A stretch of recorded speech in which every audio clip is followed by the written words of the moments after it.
When you look at a massive, centuries-old European cathedral, you naturally assume it's built on, well, something completely immovable. Right. You picture solid bedrock. Yeah, exactly. You think of a foundation that is native to the land, something that has just always been there, holding up the weight of all that history. It's definitely the intuitive way to view history. Assuming the foundation belongs to the geography, that the bedrock is, fundamentally local. But imagine if the bedrock of an entire culture's faith was not geographical rock at all. Imagine if the foundational deposit of a major European city actually consisted of the scattered bones of two foreign mercenaries. Guys who were thousands of miles from their actual home. Right. Just fighting a war that wasn't even theirs to begin with. Two elite, highly trained soldiers who were, for all intents and purposes, just passing through. Just guests on foreign soil. Welcome to the deep dive. We are piecing together a really massive historical puzzle today.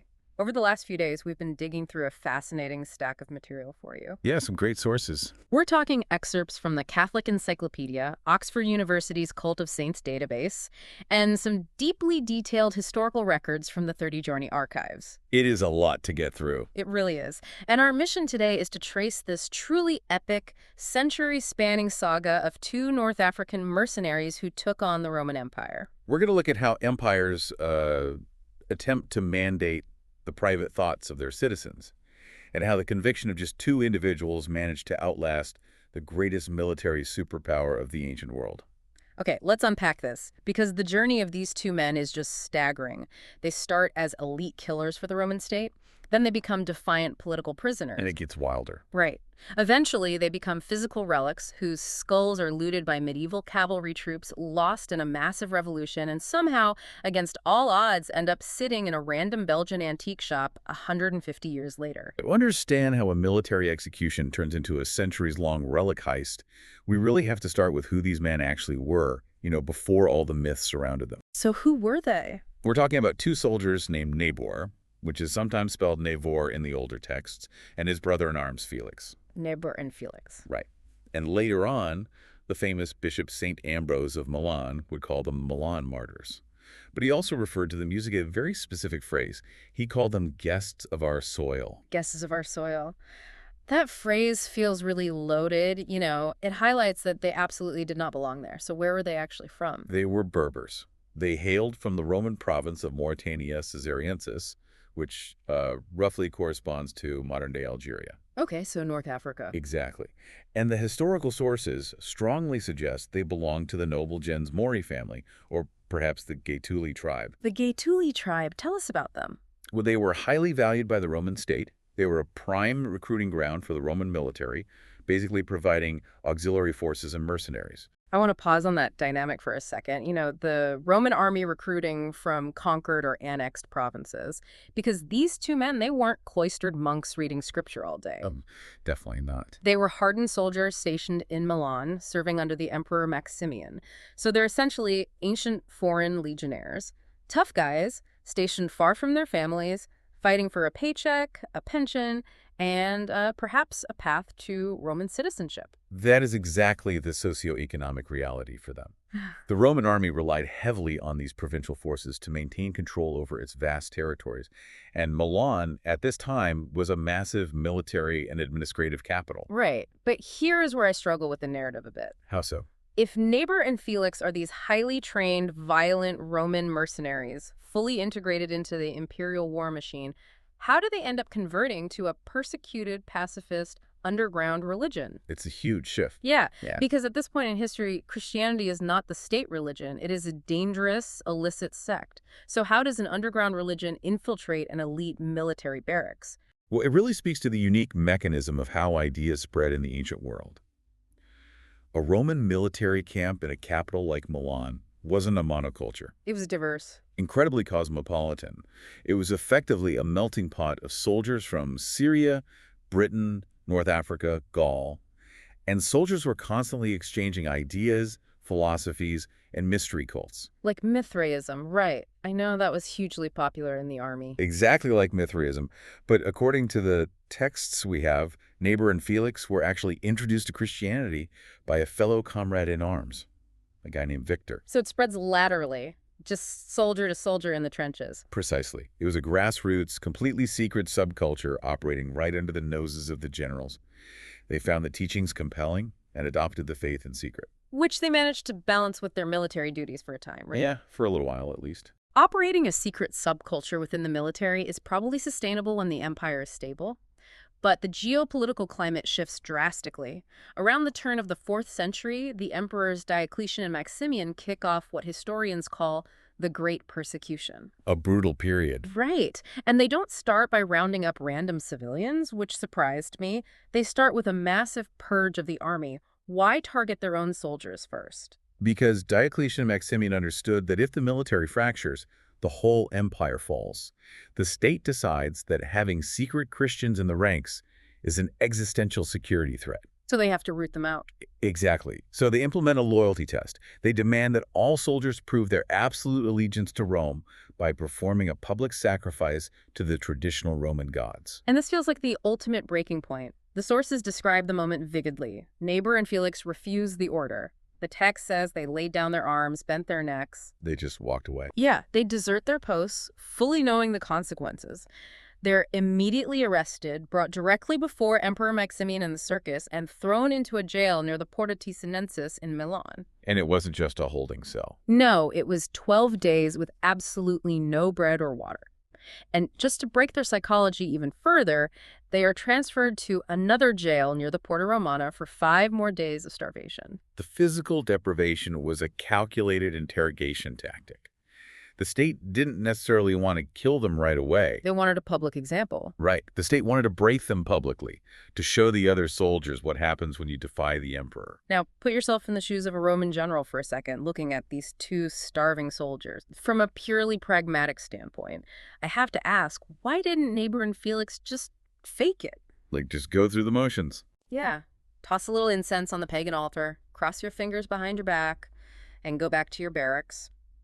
And conversely, why was the mighty Roman Empire, with all its legions and wealth, so utterly terrified of what 2 foot soldiers believed privately in their own heads? It's a great question.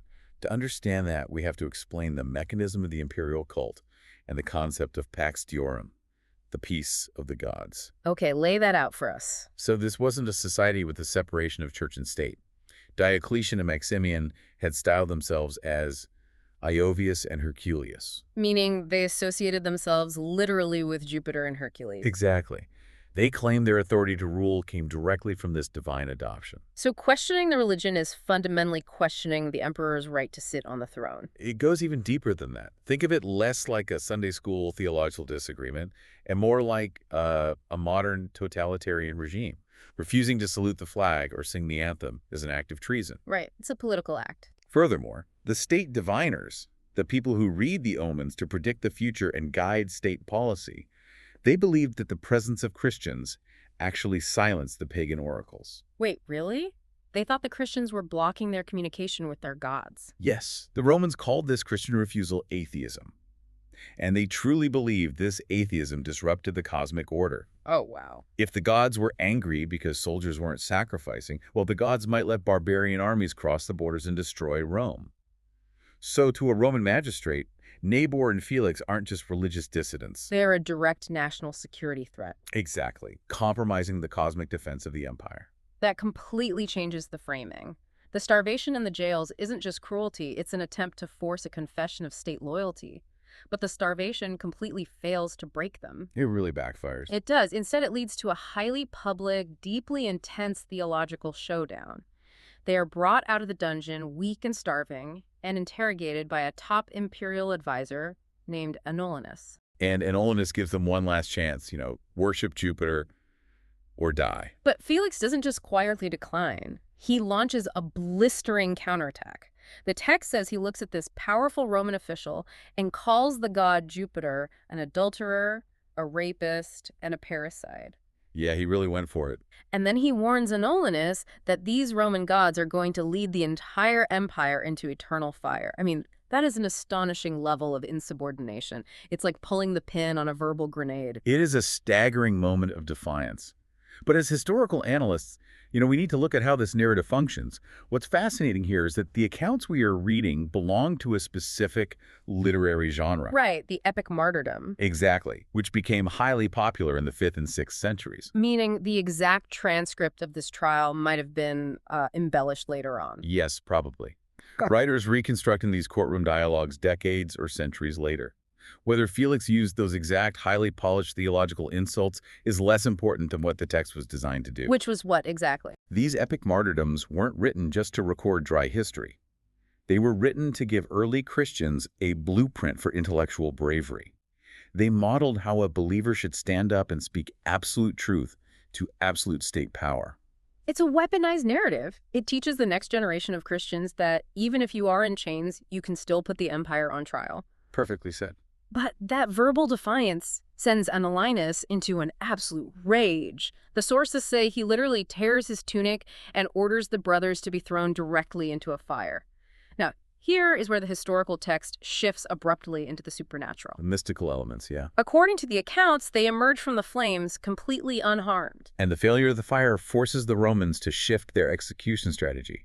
But the narrative of supernatural phenomena really accelerates after their deaths, deeply intertwining with the politics of the era. The posthumous miracles described in the Oxford Cult of Saints database are wild.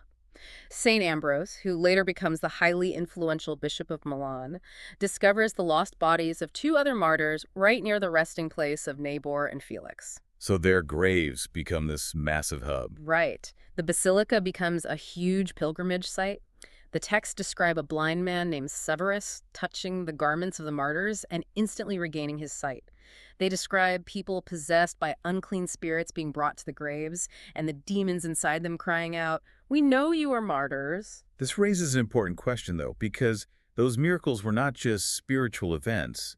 They were vital political ammunition for St. Ambrose. How so? Like, what is the political advantage of a healing miracle? To understand the politics of these miracles, we need a really quick look at Arianism. In the 4th century, the Church in Milan was engaged in a bitter civil war between the mainstream Catholics, led by Ambrose, and the Arians. And the Arians believed something fundamentally different about Jesus. Right. The Arians were a massive theological faction who believed that Jesus Christ was not co-eternal with God the Father, but was instead a created being. Got it. And this wasn't just a polite theological debate. It determined who controlled the basilicas, the wealth, and the political power of the entire city. So Ambrose needs something undeniable to prove that his side has the true divine favor. Exactly. The Arians claimed that Ambrose was faking these miracles. They accused him of paying men to pretend to be blind or possessed. Wow, so they called it a paid hoax. Yeah. But Ambrose used the miracles of Nabor and Felix to brilliantly outmaneuver them. He pointed out the deep irony, saying that even the demons possessing these people were publicly confessing the truth of the martyrs while the Arians denied it. That's a clever spin. In Ambrose's political rhetoric, this made his Arian rivals more wretched than the demons, because at least the demons admitted the truth. And the sources even detail what they categorize as a punishing miracle. An Arian who was publicly mocking the saints at the basilica was suddenly possessed by an unclean spirit. He is thrown into a pond by his own confused peers and killed. Yeah, that's a dark turn. The 30 Journey texts note that the chroniclers chillingly wrote they added murder to heresy. It perfectly illustrates how physical relics, the bones of these 2 North African soldiers, became the literal battleground for controlling the religious identity of Western Europe. Which brings us to the actual fate of their physical bodies. Because while their spiritual legacy is triggering theological civil wars, their remains become the target of a centuries-long historical heist. It's like an Indiana Jones movie. It really is. Let's trace the timeline of the bodies. Since the fire failed to kill them during their trial, how did they actually die? The Romans transported Nabor and Felix away from the capital to Laus Pompeia, which is modern-day Lodi Vecchio. On July 12, 303 AD, they were beheaded outside the city gates near the river Exlera. Why move them out of Milan for the execution? It was a strategic terror tactic. The Romans knew there was a large, growing Christian community in that specific area. Ah, I see. Executing these elite, mutinous soldiers publicly was designed to send a chilling message to the locals about the cost of defiance. But the local Christian community didn't back down. A local noblewoman, a matron named Savina, manages to steal the bodies in secret. A very brave move. Incredibly brave, she smuggles them all the way back to Milan. And over time, as Christianity becomes legalized, Bishop Maternus builds a massive church, the Basilica Naboriana, specifically to house their remains. And that basilica becomes the anchor of Milanese faith. But as we know, valuable historical artifacts rarely stay in one place. No, they don't. The heists begin. Fast forward to the year 1158. The Holy Roman Emperor Frederick Barbarossa invades and captures Milan. And as part of his spoils of war, he takes some of the relics of Nabor and Felix and transports them to the Archbishop of Cologne in Germany. A massive transfer of power. But I need to understand the mechanism here. Why does a medieval emperor who just conquered a massively wealthy city bother stealing old bones? It's a practice historians call furta sacra, or holy theft. In the medieval economy, relics were more valuable than gold. Just because of the pilgrims? They brought pilgrimage wealth, yes, but more importantly, they provided political legitimacy. By taking the physical protectors of Milan, Barbarossa was symbolically transferring the divine favor of the saints from Italy to his own empire in Germany. So it was a way of saying, even your saints have abandoned you to side with me. Exactly. Stealing their spiritual deterrent. That is fascinating. Yeah. So their remains are split. To this day, Nabor and Felix are depicted on the famous Shrine of the Three Kings in Cologne Cathedral. Meanwhile, back in Milan, their original church falls into ruin. Right, but this story doesn't end there. Far from it. It is handed over to the Franciscans and rebuilt into the Church of San Francesco Grande, which, as a quick art history side note, eventually becomes so incredibly wealthy it commissions Leonardo da Vinci to paint the Virgin of the Rocks for them. It shows the immense cultural wealth that grew around the legacy of these martyrs. Absolutely. Then, in 1472, the church decides to separate the skulls of Nabor and Felix from their skeletons. They place the skulls into these magnificent, custom-made silver busts to be displayed permanently on the high altar. They are elevated to the absolute highest place of honor in the city. But in 1797, everything collapses. French troops, heavily influenced by the secularism of the French Revolution, sweep into Milan. In a move of ultimate disregard for the city's heritage, the military occupies this beautiful church and turns it into a cavalry barracks. With horses stabled right in the sanctuary. Right. And in the sheer chaos of the occupation, the silver busts and the skulls inside them are completely looted. They vanish entirely. The bedrock of Milan's spiritual identity is just, well, gone. For over a century and a half, they are considered completely lost to history, which sets up the most bizarre modern twist in this entire saga. 162 years later, in 1959, these ancient skulls are miraculously discovered. It's unbelievable. They aren't in a museum vault or a secret catacomb. They are sitting on a dusty shelf in a random antique shop in Namur, Belgium. The sheer statistical improbability of your survival is just astounding. The Archbishop of Milan at the time, a man named Giovanni Battista Montini, who would later become Pope Paul VI, is notified. He initiates an investigation, confirms their identity, and joyously brings them back to Milan. Full circle. Today, after surviving the Roman Empire, medieval emperors, and French cavalry, they finally rest in an ancient sarcophagus in the Basilica of Saint Ambrose. If we connect this to the bigger picture, when you look at the entirety of that physical journey, it really forces you to reconsider what Saint Ambrose meant when he called them penora. That translates to pledges or hostages, correct? Exactly. Ambrose was making a profound theological and political point. These African soldiers, these Berbers, who came to Italy merely as mercenaries, as temporary guests of the state, literally became the physical foundational deposits of the hostages of the Milanese faith. A major European city built its entire spiritual and political identity on the bones of two foreigners who refused to bow to the state. So we always want to bring this back to you, the listener. We've traced this epic narrative from the deserts of North Africa to the starvation cells of a Roman circus, to the high altars of medieval Europe, and finally to an antique shop in Belgium. So what does this all mean? I think it challenges our modern, rigid definitions of loyalty and belonging, Absolutely. Consider the deeply shifting concept of home. Nabor and Felix were born in North Africa. They trained, thought, and bled for a Roman emperor. But when forced to choose, they gave their lives for a Middle Eastern savior. And in the end, their scattered bones became the unshakable spiritual bedrock of both Italy and Germany. It asks a compelling question about the legacy we leave behind. Are you tied exclusively to the geography of where you were born or the institution where you work? It makes you ask where you are planting your own convictions in life. Will the ultimate impact of your deepest beliefs end up shaping a world that you are, in the grand scheme of things, only a temporary guest in? That's a powerful thought. You look at a massive cultural monument, and you assume it requires native stone. But sometimes, the strongest, most enduring foundations in human history are built by people who are just passing through. It is a remarkable testament to the endurance of individual conviction. It truly is.